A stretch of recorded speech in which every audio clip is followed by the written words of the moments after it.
Hello friends, मैं मुकेश बर्णवाल एक बार फिर से अपने YouTube चैनल पर आप सबों का हार्दिक स्वागत और अभिनंदन करता हूं। प्राचीन भारत के इतिहास में हम सब सिंधु घाटी सभ्यता और वैदिक युग के संबंध में डिटेल में जानकारी हासिल कर ली है। इससे रिलेटेड जो भी तथ्य होंगे ज़्यादा से ज़्यादा वो सब आप जो है बुक्स में देखिएगा और वो सब वहाँ पे हाईलाइटेड है, उसको बोल्ड किया हुआ है। वो सब किताबें आपको इसलिए भेजी गई है कि वास्तव में वो सारी चीज़ें आप उसमें भी देखिए, पढ़िए, उसके बाद पॉइंट वाइज समझिए, इसके बाद क्वेश्चन सॉल्व करिए। यही साइंटिफिक तरीका है कि आप लेक्चर्स भी सुन रहे हैं, प्लस जो है जिस टीचर का लेक्चर आप सुन रहे हो उनके द्वारा लिखी गई किताबें भी जो है आप सब क्या है कि पढ़ रहे हैं। तो ये जाहिर सी बात है कि ये आपके लिए बहुत ही महत्वपूर्ण है। इतनी बात और इतना आप पढ़ के जाओगे तो मुझे नहीं लगता कि इतिहास से संबंधित किसी तरह की कोई दिक्कतें आपको आने वाले किसी भी एग्जाम्स में होने वाले हैं। ठीक है, चलिए आज के इस क्लास में प्राचीन भारत के इतिहास का तीसरा चैप्टर मैं स्टार्ट करने वाला हूं और वो चैप्टर है 6वीं शताब्दी ईसा पूर्व।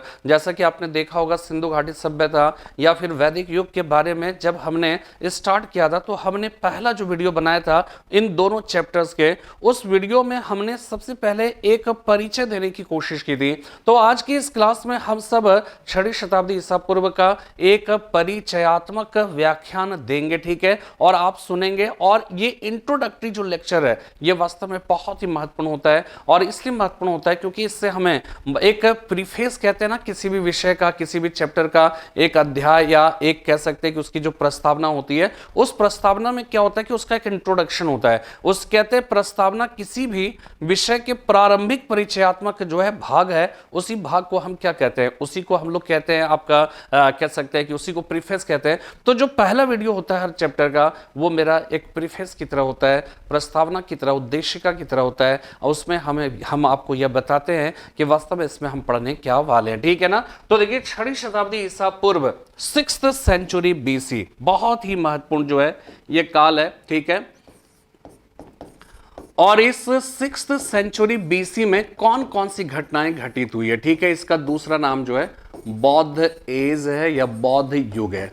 ठीक है, बौद्ध एक युग कहकर भी पुकारा जाता है। ठीक है, 6th सेंचुरी बीसी, इसमें कौन कौन सी ऐसी घटनाएं घटित हुई जो भारत के इतिहास के दृष्टिकोण से अत्यंत ही महत्वपूर्ण है। तो सबसे पहली बात क्या हुई, सामाजिक और धार्मिक सुधार आंदोलन। ठीक है, सामाजिक और धार्मिक सुधार आंदोलन, इसको इंग्लिश में कहते हैं सोशियो रिलीजियस रिफॉर्म मूवमेंट। ठीक है, सामाजिक और धार्मिक सुधार आंदोलन इंग्लिश में इसको कहा जाएगा सोशियो रिलीजियस रिफॉर्म मूवमेंट। ठीक है, रिफॉर्म मूवमेंट। ठीक है, ये जो पहली घटना है सामाजिक और धार्मिक सुधार आंदोलन, ये सोशियो रिलीजियस रिफॉर्म मूवमेंट, यहां पे एक बात नोटिस कर रहे होंगे। ठीक है, इसमें जो एक शब्द है वो है सुधार। ठीक है, वो शब्द क्या है, रिफॉर्म है। और ये सुधार किसका है, समाज का। किसका सुधार है, धार्मिक जीवन का। ठीक है ना, तो इसमें यह ध्यान रखना है कि सुधार की जरूरत तब पड़ती है ना जब वास्तव में किसी संस्था विशेष में, व्यक्ति विशेष में, समाज विशेष में, समुदाय विशेष में, देश की व्यवस्था विशेष में, संस्था विशेष में कुछ एक ऐसी गड़बड़ियां घर कर जाती है, कुछ ऐसी विसंगतियां उससे लिपट जाती है जिससे वास्तव में जो सामान्य सामाजिक जीवन है वो सामान्य सामाजिक जीवन जो है वो अस्त व्यस्त हो जाता है या फिर डिस्टर्ब हो जाता है, या फिर समाज का एक तबका काफी शोषित, दलित, कुंठित, सहमा सा महसूस करता है, वो निराशावाद का शिकार हो जाता है, भविष्य के प्रति एक अंधकारमय जो है कह सकते हैं परिस्थितियां तैयार हो जाती है। इसी वजह से क्या होता है कि ऐसे ही निराश और हताश मन में आशा और उम्मीद का संचार जगाने के लिए किसी न किसी रूप में समय समय पर सुधार आंदोलन हुए, समय समय पर रिफॉर्म मूवमेंट हुए हैं। 6वीं शताब्दी ईसा पूर्व में जो है हिंदुस्तान के इतिहास में कह सकते हैं सोशियो रिलीजियस रिफॉर्म मूवमेंट हुआ और ऐसे अगर समझा जाए, इस कॉन्सेप्ट को समझा जाए, तो वास्तव में प्राचीन भारत ही क्यों, प्राचीन भारत के साथ साथ अगर आप देखिए मध्यकालीन भारत के इतिहास में भी एक सोशियो रिलीजियस रिफॉर्म मूवमेंट हुआ, जिसमें सूफी मत का उदय हुआ इस्लाम धर्म के अंदर, इसी तरह से हिंदू धर्म के अंदर भक्ति आंदोलन का जन्म हुआ। इसी प्रकार अगर हम मध्य का आधुनिक भारत की बात करें तो आधुनिक भारत में 19वीं शताब्दी के पूर्वार्ध में फिर उत्तरार्ध में भी एक सोशियो रिलीजियस रिफॉर्म मूवमेंट हुआ था, और जिसके परिणाम स्वरूप जो है कह सकते हैं कि ब्रह्म समाज की स्थापना हुई, राजा राम मोहन राय का जन्म हुआ। ठीक है, ये सारी जो परिस्थितियां हर युग में क्रिएट हुई, कहीं ना कहीं हमारा समाज, हमारा जो धर्म था वो धर्म की दिशा भटक गई, वो दिशा भ्रम का शिकार हो गया, वो मिसलीड जो है समाज को करने लगे, और उसकी वजह से समाज को कहीं ना कहीं दिक्कतें हुई। और जाहिर सी बात है, जब दिक्कतें किसी भी चीज का जब क्लाइमेक्स आता है, जब कह सकते हैं समस्याएं जब अपनी विकराल रूप धारण करती है, तो उसमें सॉल्यूशन निकालने की भी कोशिशें होती है। तो सामाजिक और धार्मिक जीवन में हमारे जो है वो कह सकते हैं कि कुछ एक ऐसी विसंगतियां घर कर गई, ऐसे ऑडिटिज जो है वो घर कर गए थे, जिसमें सुधार की तत्काल आवश्यकता थी, और उसी में सुधार के लिए जो आंदोलन चला उसी को सामाजिक और धार्मिक सुधार आंदोलन कहकर पुकारा जाता है। लेकिन सवाल यहां पर यह उत्पन्न होता है कि वास्तव में वो जो कॉम्प्लिकेशंस थे, वो कॉम्प्लिकेशंस क्या थे। देखिए ध्यान रखिएगा, मैं जो बात कह रहा हूं ये मुख्य परीक्षा के दृष्टिकोण से भी बहुत महत्वपूर्ण है, ठीक है, चाहे वो प्रीलिम्स हो चाहे लेकिन क्या है कि कॉन्सेप्चुअल जो सवाल होते हैं ना, जो सी सेट में आजकल इस तरह के सवाल पूछे जा रहे हैं प्रीलिम्स में भी, तो कॉन्सेप्चुअल सवाल तभी तो आप दे सकते हो जब मैं कॉन्सेप्ट बताऊं।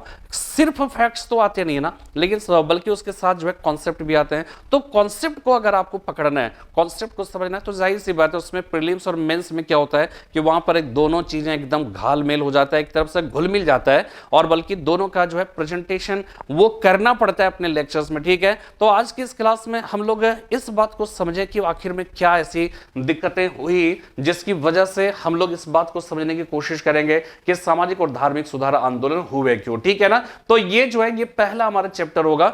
दूसरी बात यहां पे ये समझेंगे कि इस सोशियो रिलीजियस रिफॉर्म मूवमेंट के परिणाम स्वरूप, ठीक है, जो सामाजिक और धार्मिक सुधार आंदोलन हुए, ठीक है, और ये सामाजिक और धार्मिक सुधार आंदोलन, इसमें एक बात समझिएगा, एक बहुत ही इंपॉर्टेंट जो है कॉन्सेप्ट है बौद्ध धर्म का, और वो कॉन्सेप्ट है प्रतीत्य समुत्पाद का। ठीक है ना, वो कॉन्सेप्ट है प्रतीत्य समुत्पाद का, जिसमें जो दो शब्दों के मेल से बना प्रतीत्य प्लस समुत्पाद। ठीक है, प्रतीत्य प्लस समुत्पाद यानी किसी वस्तु के होने पर, जैसे कि मिट्टी, और किसी अन्य वस्तु की उत्पत्ति जैसे कि घड़ा, यानी मिट्टी है तभी घड़ा है, और घड़ा जो है मिट्टी का क्या हो जाएगा, कार्य, और मिट्टी घड़ा का कारण हो जाएगा। ठीक है, इसी कार्य कारण के सिद्धांत को बौद्ध धर्म के अंदर प्रतीत्य समुत्पाद कहकर पुकारा गया है। ठीक है, महात्मा बुद्ध ने यह बात कही, साफ साफ बड़े स्पष्ट शब्दों में यह बात की, और बहुत ही प्रैक्टिकल बात कही कि देखिए ये समझिएगा, मैं फिर से एक बार कह रहा हूं कि महात्मा बुद्ध एक बहुत ही प्रैक्टिकल व्यक्ति थे। ठीक है,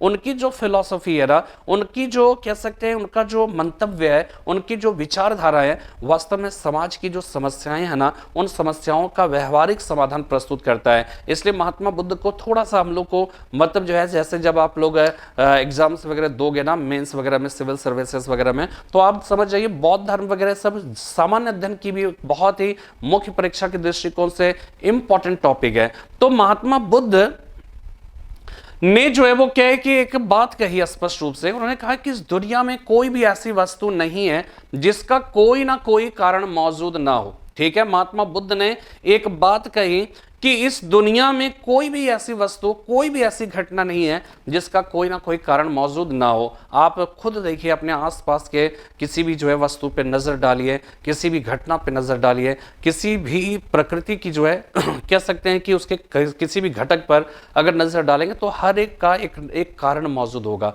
और बिना किसी कारण का कोई भी घटना, कोई भी वस्तु जो है मौजूद नहीं है। महात्मा बुद्ध ने इसी को कार्य कारण का सिद्धांत जो है के अंतर्गत विश्लेषण किया, और उससे जो है प्रतीत्य समुत्पाद का इसके अंतर्गत क्या है, प्रतीत्य का मतलब है किसी वस्तु के होने पर, जैसे कि मिट्टी है, और समुत्पाद का मतलब होता है किसी अन्य वस्तु की उत्पत्ति, यानी मिट्टी है तभी घड़ा है। ठीक है, यानी घड़ा मिट्टी का कार्य है और मिट्टी घड़ा का कारण है। तो कार्य कारण का यह सिद्धांत प्रतीत समुत्पाद के नाम से पुकारा जाता है। ठीक है, जब हम ये कहते हैं सामाजिक और धार्मिक सुधार आंदोलन हुए, हुए का मतलब है कार्य हुआ, तो इसका भी कोई ना कोई तो कारण होगा ना। और इसका कारण क्या होगा, पीछे होगा या आगे होगा? कारण जब भी होगा वो क्या होगा, वो आगे होगा ना। कारण जो है आगे होगा, सॉरी आगे होगा कि पीछे होगा, तो पीछे होगा। ये जो है ये वस्तु ने जन्म लिया, तो जन्म लिया, इसका कारण बाद का होगा या इसका कारण पहले का होगा? तो सामाजिक और धार्मिक सुधार आंदोलन 6th सेंचुरी बीसी में हुए, यानी इसका कारण पीछे होगा। और इसका पीछे का कारण जो है, इसका पीछे वाला जो चैप्टर था वो चैप्टर क्या था, वैदिक युग। ठीक है, तो वैदिक युग में ही ऐसी कुछ ना कुछ बातें हुई जिसकी वजह से समाज का एक तबका शोषित कुंठित महसूस किया, और उसी में सुधार के लिए फिर एक आंदोलन चला, उसी को सुधार आंदोलन के नाम से पुकारा जाता है। और सामान्य तौर पे यही बात समझिएगा कि हमने आपको कॉन्सेप्ट बताया और अपने एक एक चीज पर बहुत बार जो है बहुत ही विस्तार से चर्चा की, पूरा वक्त दिया। सामाजिक जीवन वैदिक काल का पढ़ा तो पूर्व वैदिक काल में क्या था, उत्तर वैदिक काल में क्या था। आर्थिक जीवन की बात की तो आर्थिक जीवन इधर क्या था, उधर क्या था। पूर्व वैदिक काल का धार्मिक जीवन कैसा था, उत्तर वैदिक काल में क्या हुआ। ये हमने बहुत हर एक बार एक एक टॉपिक हमने लिया। ठीक है, उसको कई बार सुनिएगा तो आपको कॉन्सेप्ट समझ में आएगा। कॉन्सेप्ट यहां पर यह है कि पूर्व वैदिक काल के समाज में कुछ और बातें थी, जैसे वहां पे वर्ण व्यवस्था अधिकांश समय में नहीं रही, और आई भी अगर तो उसका आधार जो है वो जन्म ना होकर बल्कि क्या था, कर्म था। ठीक है ना, जन्म ना होकर बल्कि क्या था, कर्म था। कर्म था तो ऐसी स्थिति में आप बताइए कि उसमें वहां पर कोई बहुत ज्यादा, महिलाओं की स्थिति बहुत अच्छी थी, तो समाज में बहुत ज्यादा कॉम्प्लिकेशंस नहीं थे। लेकिन उत्तर वैदिक काल में जब हम प्रवेश करते हैं, वर्ण व्यवस्था समाज का बिना अंग बनता है, आधार कर्म से बदलकर जन्म हो जाता है, महिलाओं की स्थिति में थोड़ी गिरावट आने लगती है, तो समाज का जो है वो क्या है कि एक तबका जो है वो शोषित कुंठित महसूस करता है। और इसी तरह से धर्म की अगर बात करें तो पूर्व वैदिक काल का धर्म सरल धर्म था, लेकिन उत्तर वैदिक काल में बहुत ही मतलब कर्मकांडी हो गया, रिचुअलिस्टिक हो गया। ठीक है, लोगों के जीवन को विभिन्न संस्कारों में आबद्ध किया जाने लगा। कर्मकांड जो है वो टाइम टेकिंग और एक्सपेंसिव होने की वजह से आम लोग उससे वंचित होने लगे। आम लोगों के मन में एक धार्मिक असंतोष का भाव था। तो ये सारी परिस्थितियां थी सामाजिक और धार्मिक असंतोष का। और जहां असंतोष रहता है, कोई ना कोई समाज सुधारक जन्म लेता है उसके असंतोष को दूर करने के लिए, और फिर समाज में और धर्म में अंतर्व्याप्त जो विसंगतियां हैं उन विसंगतियों को दूर करने की कोशिश होती है, और इसी से क्या होता है, सुधार आंदोलन का जन्म होता है। ठीक है, लेकिन सुधार आंदोलन का कारण जो है केवल समाज और धर्म में अंतर्व्याप्त जो बुराइयां थी वही मात्र नहीं था, बल्कि एक नई आर्थिक परिस्थितियों को भी जन्म ले रहा था। और मैंने आपको बताया था कि उत्तर वैदिक काल में ही पहली बार 1000 ईसा पूर्व में लोहे की जानकारी लोगों को मिली, और 400 साल के बाद 600 ईसा पूर्व के आसपास यानी 6वीं शताब्दी ईसा पूर्व में उस लोहे का बड़े पैमाने पर प्रयोग प्रारंभ हो गया।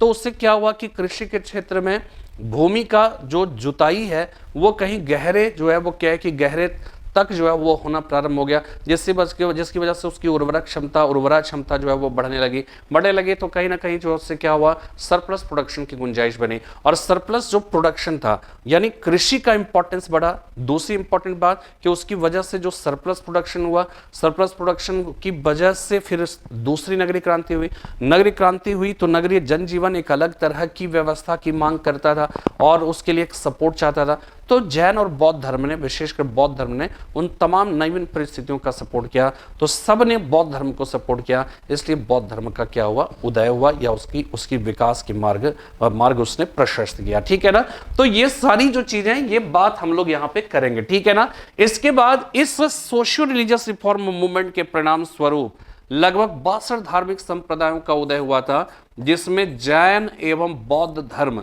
दो अत्यंत ही लोकप्रिय जो है वो धर्म था। ठीक है, जैन एवं बौद्ध धर्म दो अत्यंत ही लोकप्रिय धर्म था।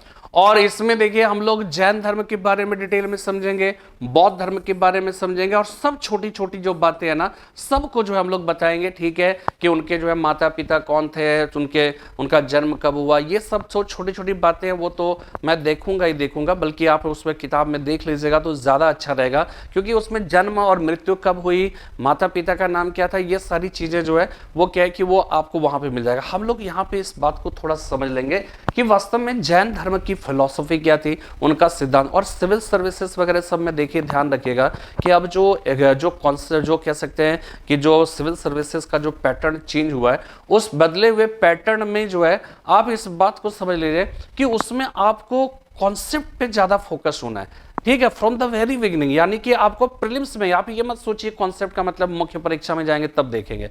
कॉन्सेप्ट के साथ ही अगर फैक्ट्स पढ़ लेते हैं हम, फैक्ट्स के साथ हम कॉन्सेप्ट को भी पढ़ लें, तो ये वाइस वर्सा है, दोनों एक दूसरे पर डिपेंड करता है। हम फैक्ट्स सिर्फ पढ़ते रह जाते हैं, उसके पीछे का कॉन्सेप्ट नहीं समझते हैं, और यही हमारी असफलता का एक बहुत बड़ा, देखिए ये इन नट शेल का है। हम क्यों हार जाते हैं, हम क्यों परीक्षाओं में कह सकते हैं कि सफल नहीं हो पाते, इसलिए नहीं सफल हो पाते क्योंकि हमें फैक्ट्स, अब सामान्य तौर पे लड़कों का कॉन्सेप्ट अभी तक यही रहता है कि फैक्ट्स रट लिया बस, उसके बाद हम पास कर जाएंगे।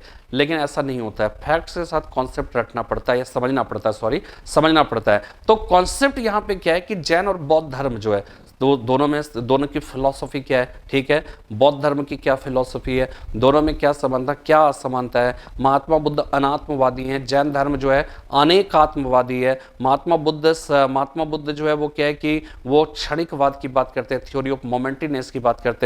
जैन धर्म स्यादवाद की बात करता है, जैन धर्म अनेकांतवाद की बात करता है, जैन धर्म न्याय के सिद्धांत की बात करता है, जैन धर्म त्रिरत्न की बात करता है, बौद्ध धर्म अष्टांगिक मार्ग की बात करता है, बौद्ध धर्म चत्वारी आर्य सत्य यानी कि 4 नोबल ट्रूथ की बात करता है, बौद्ध धर्म जो है प्रतीत समुत्पाद की बात करता है, बौद्ध धर्म द्वादश निदान की बात करता है, ठीक है। बौद्ध धर्म इसी तरह से वो अनात्मवाद की बात करता है, बौद्ध धर्म इसी प्रकार दुनिया में सर्वम दुखम की बात करता है।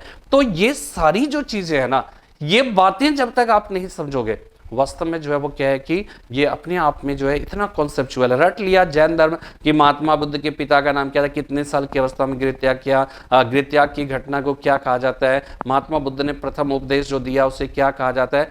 ये फैक्ट्स है, इसको रट लेना, इसको कह सकते हैं कि इसकी जानकारी हो जाने मात्र से आप बौद्ध धर्म के जिस्ट को समझ लिया, कॉन्सेप्ट को समझ लिया, ऐसा नहीं है। कॉन्सेप्ट के लिए एक अलग जो है लेक्चर्स की मांग करता है, एक्सप्लेनेशन की मांग करता है। और मेरी हमेशा से आपने जो है देखा होगा, हमारा एटीट्यूड यही रहता है कि मैं जो है आपको कॉन्सेप्चुअली क्लियर, मतलब जो है वो क्रिस्टल क्लियर करूं, ठीक है। और ये जो है वास्तव में आज, मैं बहुत पहले से ऐसा करता था, लेकिन आज लोगों को ये समझ में आने लगा कि वास्तव में कॉन्सेप्ट को पकड़ना कितना जरूरी है, ठीक है। पहले भी था लेकिन अब जो है कुछ ज्यादा ही है। पहले कॉन्सेप्ट और फैक्ट्स दोनों का मिश्रण लगभग इक्वल होता था, बल्कि 75 से 60% के आसपास फैक्ट्स होते थे और 40% कॉन्सेप्ट होता था। अब आप उल्टा कर दीजिए, ठीक है। अब आप समझिए 60% कॉन्सेप्ट है, 40% फैक्ट्स है, तो आपको इतना तो करना पड़ेगा, ठीक है ना। तो हम लोग जैन और बौद्ध धर्म की बात करेंगे, हम लोग हर बात को समझने की कोशिश करेंगे। और हम लोग मतलब अगर मुख्य परीक्षा के दृष्टिकोण से देखा जाए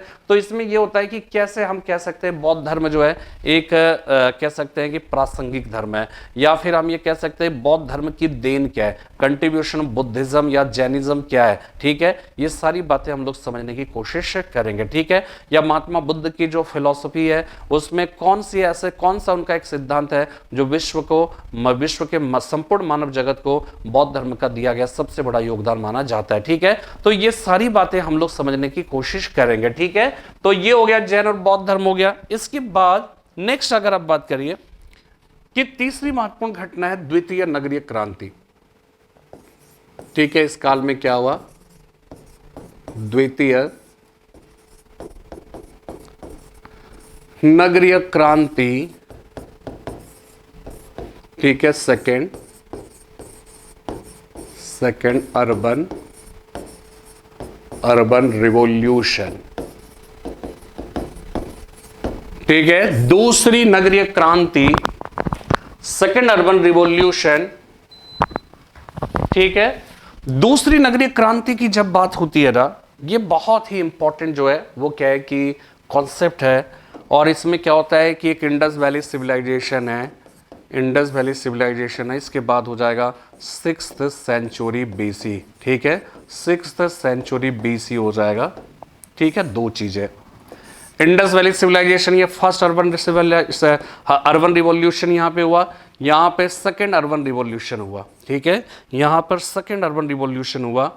इसके बाद देखिएगा कि यह जो युग था वो कांस्य युग था, ठीक है। ये कांस्य युगीन सभ्यता थी, जबकि अगर हम 6th सेंचुरी बीसी की बात करें तो ये लौह युगीन सभ्यता थी। ठीक है, ये लौह युगीन सभ्यता थी। इसका केंद्र जो है अगर आप बात करिए तो सिंधु या सरस्वती नदी के इर्द गिर्द का घग्गर हाकरा का क्षेत्र वगैरह हो जाएगा। ये देखिएगा ये मध्य गांगेय क्षेत्र, ठीक है, मिडिल गैंगेटिक प्लेन का जो है वो क्या है कि केंद्र हो जाएगा। इसके बाद एक चीज और देखिएगा, सिंधु घाटी सभ्यता में जो दूसरी नगरीय क्रांति हुई, वो दूसरी नगरीय क्रांति लगभग 550 साल तक सर्वाइव करती रही। लेकिन जब 6th सेंचुरी बीसी की बात की जाती है तो ये लगभग अगले 1500 साल तक जो है ये क्या है कि सर्वाइव, यानी इसका स्पैन जो है, ड्यूरेबिलिटी इसकी जो है आप कह सकते हो कि वो ज्यादा थी अपेक्षाकृत इसकी। ठीक है, और ये जो है वो क्या है कि 550 साल तक जिंदा रहा। इसके बाद जो है तो यहां पर हम लोग इस बात को समझने की कोशिश करेंगे, अगर कॉन्सेप्ट वाइज समझा जाए तो हम लोग इस बात को समझने की कोशिश करेंगे कि 6th सेंचुरी बीसी में ऐसा क्या हुआ जिसकी वजह से नगरों के उदय की पृष्ठभूमि जो है वो क्या है कि तैयार हुई, नगरों का उदय हुआ। तो नगरों के उदय में वो कौन कौन से ऐसे फैक्टर्स हैं जो कि नगरों के उदय में अपनी महत्वपूर्ण भूमिका निभाते हैं। देखिए नगर में क्या होता है ना कि अगर आज की परिभाषा के दृष्टिकोण से समझा जाए तो वास्तव में क्या होता है कि हम नगर जो है किसको कहते हैं, तो नगर के जो है वो क्या है कि कहने का, नगर जो है वास्तव में जिसमें कहा जाता है कि 75% जो पॉपुलेशन होता है वो गैर कृषि कार्यों में क्या है संलग्न हो। ठीक है, गैर कृषि कार्यों में संलग्न हो। तो 75% पॉपुलेशन, जैसे एग्जांपल के तौर पे मैं शहर में रहता हूं और शहर में मेरे जैसे हजारों लोग रहते हैं, लेकिन क्या मैं कृषि का काम करता हूं? नहीं करता हूं। तो कृषि का काम मैं नहीं करता हूं, लेकिन क्या मैं अनाज का सेवन नहीं करता हूं? क्या मैं फल फ्रूट सब्जी वगैरह का प्रयोग क्या मैं नहीं करूंगा? मैं करूंगा, और मैं उससे कम नहीं करूंगा, किसी किसान से कम जो है मैं कह सकता है कि अनाज का प्रयोग मैं कंज्यूम मैं नहीं करूंगा, लेकिन मैं अनाज का प्रोडक्शन तो नहीं कर रहा हूं ना। तो सवाल फिर ये होता है कि हमारे इस अनाज की जो रिक्वायरमेंट है, जो मैं किसान नहीं हूं, मैं अन्न उत्पादक नहीं हूं, लेकिन अन्न जो है वो क्या है कि वो कंज्यूम करने वाला हूं। ठीक है, ऐसी स्थिति में आप बताइए कि क्या जो है हमें अनाज की जो ज़रूरत है, हम कृषि के कार्य में संलग्न नहीं है, लेकिन फिर हमारे इस अनाज संबंधी ज़रूरतों की पूर्ति कर कौन रहा है? आसपास के किसान करेंगे। लेकिन आसपास के किसान भी कब करेंगे? ऐसा थोड़ी है कि वो भूखे रहकर जो है वो क्या कि अपना अनाज पूरा बेच देते हैं और भूखे फिर वो एक कम से कम जितने भी अनाज उनके पास प्रोडक्शन होता है। ठीक है, अगर किसान के पास भूमि है तो वो जो है वो क्या है कि इतना अनाज, अगर मतलब बहुत ज़्यादा भूमि है तो इतना अनाज ज़रूर बचा के रखता है कि जितने में साल भर उसका जो है वो खाने की व्यवस्था हो जाए। ठीक है, फिर वो जो है वो क्या है कि बाकी सब जो है बेच देता है। तो जो बाकी जो अनाज होता है वो तभी बाकी हो सकता है, तभी वो कह सकते हैं ज़्यादा हो सकता है जबकि सरप्लस प्रोडक्शन हो रहा हो। और सरप्लस प्रोडक्शन अगर होता है तो ऐसी स्थिति में वो क्या करेंगे, उसको बेच देंगे ना, उसको शहर ले जाएंगे, और शहर में जो गैर कृषि कार्यों में हम लोग जैसे संलग्न लोग हैं तो हम लोग क्या करेंगे, उसको हम लोग खरीदेंगे और अपनी अनाज संबंधी जरूरतों की पूर्ति करेंगे। लेकिन कल्पना करो कि अगर किसानों के पास अधिशेष उत्पादन नहीं हो रहा है, वहां पे सरप्लस प्रोडक्शन उसके पास नहीं है, तो ऐसी स्थिति में आप बताइए कि क्या हम शहरों में निवास कर सकते हैं? आप इससे केवल इस बात को समझिएगा कि किसानों की कितनी बड़ी भूमिका है देश की अर्थव्यवस्था या देश के जनजीवन, अर्थव्यवस्था छोड़ दिए, देश के जनजीवन के संचालन में कितना बड़ा योगदान। अगर किसान अधिशेष उत्पादन ना करे, अगर वो अपने उत्पादित अनाज का ट्रांसफर अगर शहरों में ना करे, तो शहर टिक नहीं सकते। और ये ध्यान रखिएगा, जहां सरप्लस प्रोडक्शन नहीं होगा शहर नहीं होंगे। जैसे एग्जांपल के तौर पे आप समझ जाइए कि आप जो है वो क्या है कि वैदिक युग देख लीजिए, सिंधु घाटी सभ्यता में नगरीय सभ्यता थी, तो इसका मतलब वहाँ पे सरप्लस प्रोडक्शन होते थे। मोहनजोदड़ो, हड़प्पा, कालीबंगा तथा लोथल से मिले अन्नागार के साक्ष्य इस बात की पुष्टि करते हैं। तो ये एक इंपॉर्टेंट चीज हो जाएगा, तो हम लोग इसको समझेंगे। और अभी शॉर्ट में हमने बताया कि क्या अंतर है दोनों में, ठीक है, लेकिन नगरों के उदय की क्या क्या मतलब जो है कह सकते हैं परिस्थितियां होती है, हम लोग इस बात को समझने की कोशिश करेंगे। ठीक है ना। इसके बाद देखिएगा नेक्स्ट जो है, इस काल में क्या हुआ, इस काल में 16 महाजनपदों का उदय हुआ। 16 महाजनपदों का उदय, इमरजेंस, और कहीं कहीं ओरिजिन भी लिखा रहता, ठीक है, इमरजेंस ऑफ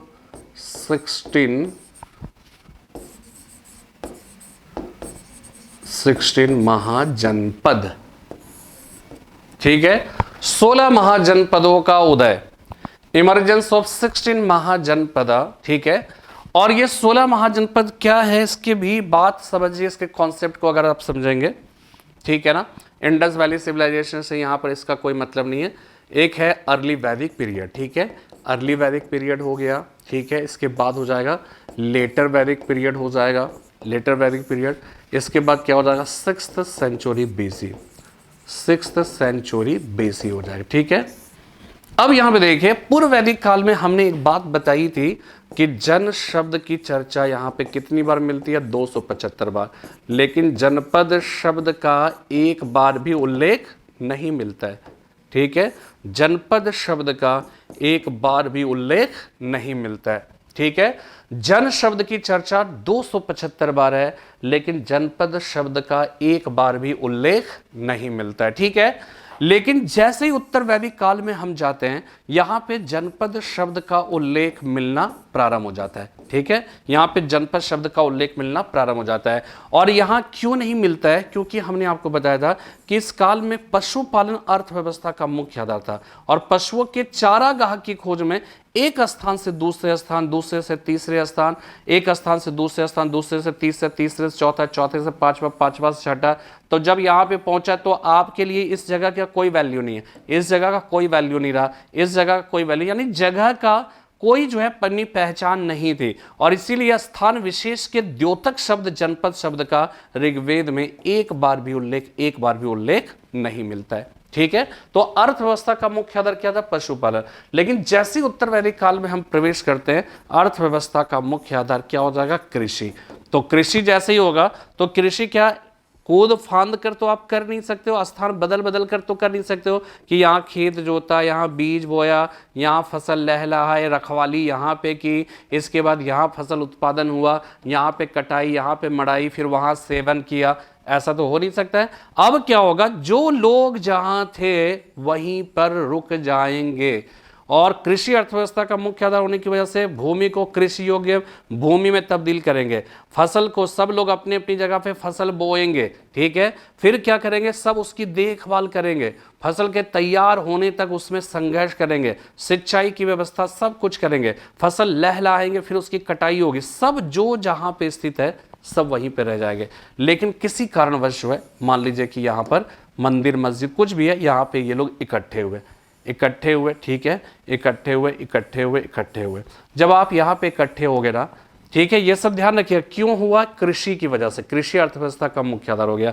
तो जब आप यहाँ पे इकट्ठे हुए तो सब एक दूसरे से मुलाकात करेंगे, पूछोगे भाई कहाँ से आए, कहाँ से आप आए, तो आप बताओगे भाई मैं तो, तब आप क्या कहोगे, आपको एक पहचान की जरूरत होगी।